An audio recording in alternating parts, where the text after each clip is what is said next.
Alright, so this is a weird video to release off the cuff, but I wanted to talk about the premise of new IPs, discussing them in the community, how they are perceived, and should you be excited or not. Now, I know people's interest level are different, varying from person to person, but I wanted to give some backstory as to why I'm making this video first to make better context.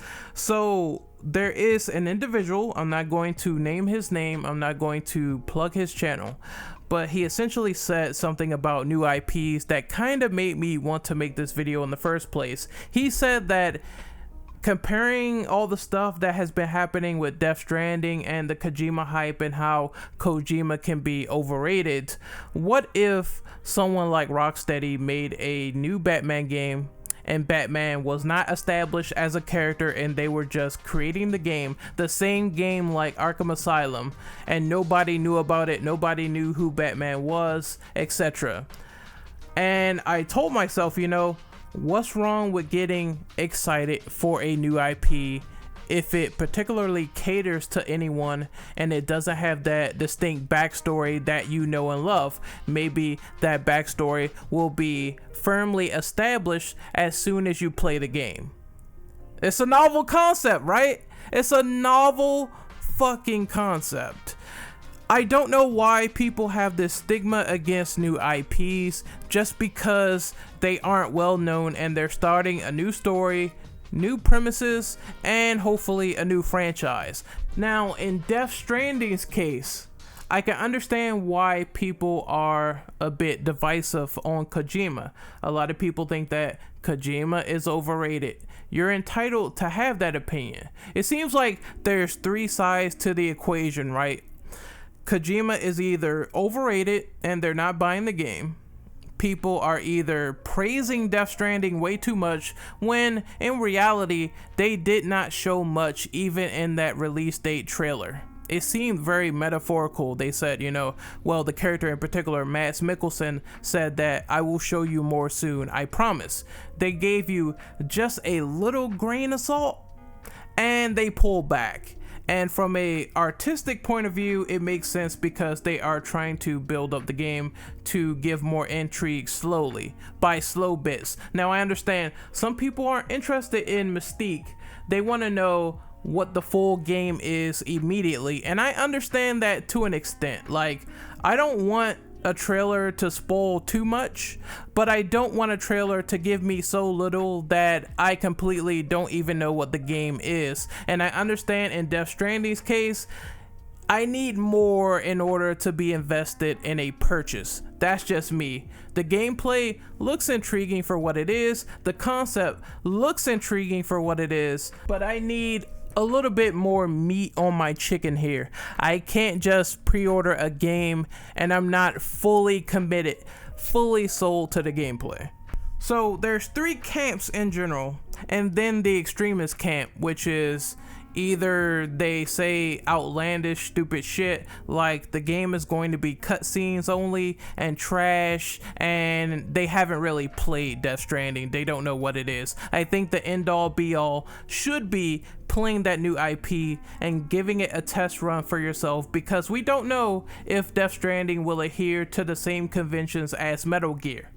You gotta give it a fair shake for what it is. We don't know if it's going to be as completely crazy cutscene heavy as Metal Gear Solid. I know Kojima has that tendency of filmmaking, but maybe he has learned. He did learn during Metal Gear Solid 3.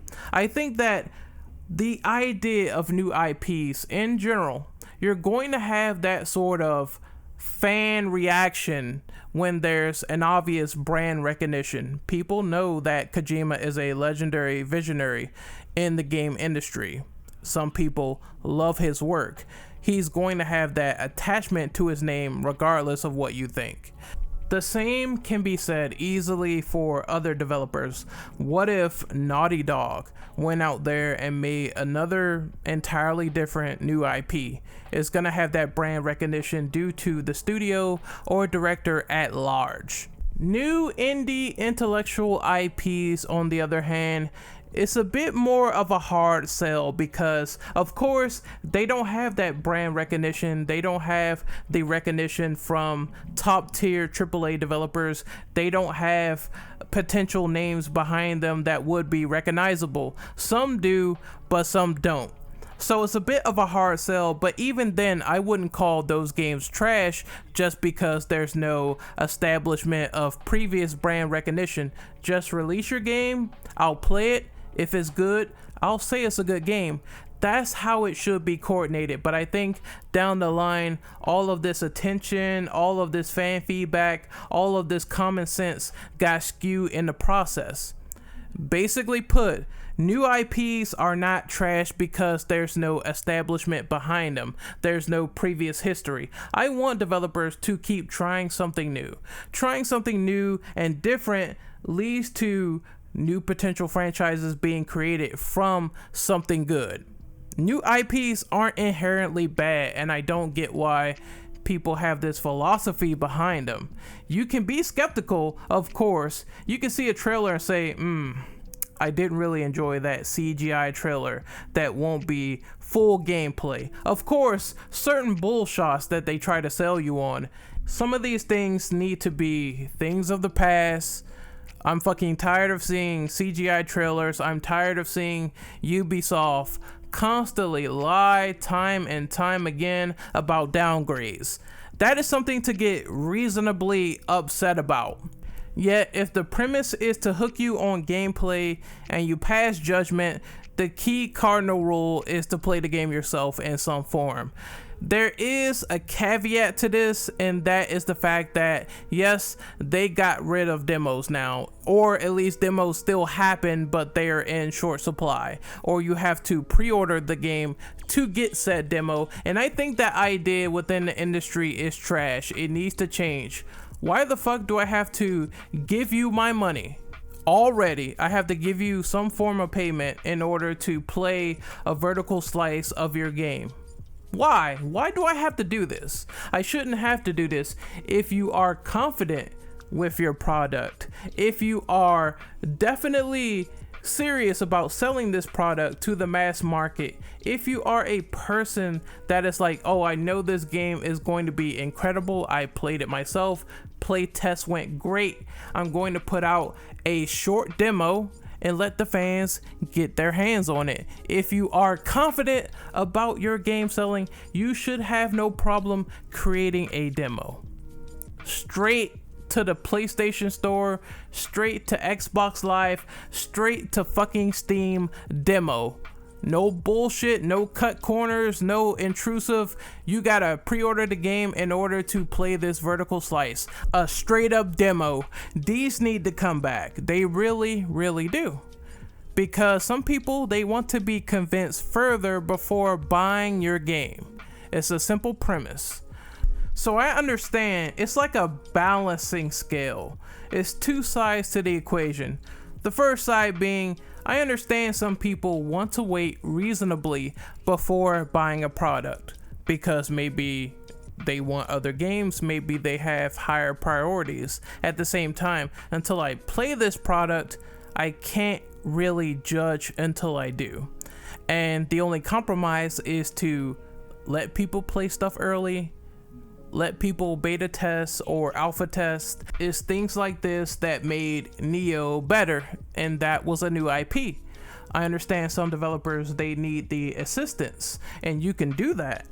At the same time, you know, a new IP coming out, having no establishment, Rocksteady, they really try their best to make the best Batman games possible, and I believe they succeeded. And even if Batman was a new IP and they were confident enough to release the same quality Batman game like they did with Batman Arkham Asylum, Arkham City, etc., if they were confident enough to use this as a new IP to push forward and they made these games today, they would be amazing.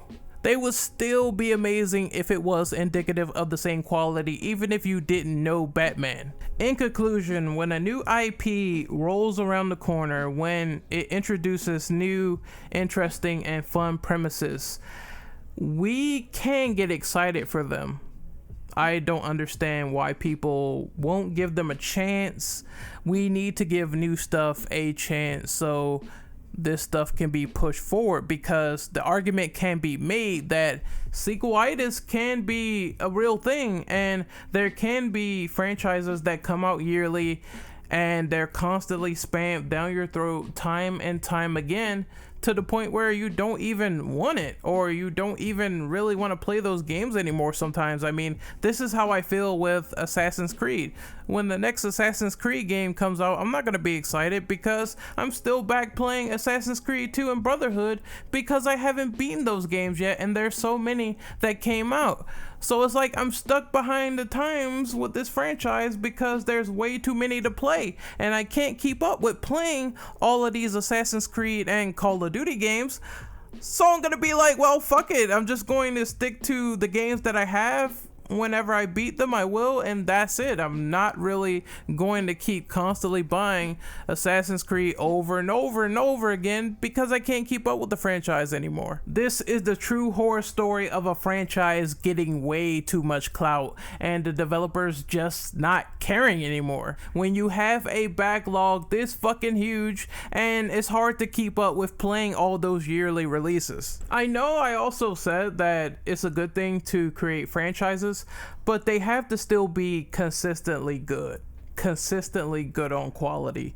If you start to decline, then you have nothing to offer. I think along with new IPs, a company, for them to survive, they need that variety. They need to have established IPs that will help bring in the brand recognition, and they need to have new IPs for new ambitious ideas going forward that might turn into potential new franchises. As for fan recognition, again, until the game is in our hands, we have no idea what they will be. No one knows if Death Stranding will be trash. No one knows if Death Stranding will be 100% exactly like Metal Gear Solid. All we could do is wait until November 2019, see the game ourselves, and then just get reports from everyone around, either by word of mouth. I think that word of mouth is very powerful when people actually know what they're talking about. I don't listen to motherfuckers that basically are biased and they don't know what the fuck they're talking about. I mean, real, actual, non-biased, actual critical reviewers. People who actually game for hours on end, constantly, time and time again, and they will tell you straight up how it is. I don't like frauds. I don't like political whores that insert politics into every piece of media. I don't like fucking people who pretend they played a game, but apparently they really didn't play the game. I don't like people who hide their fucking trophy scores. I don't like gamers like that in general.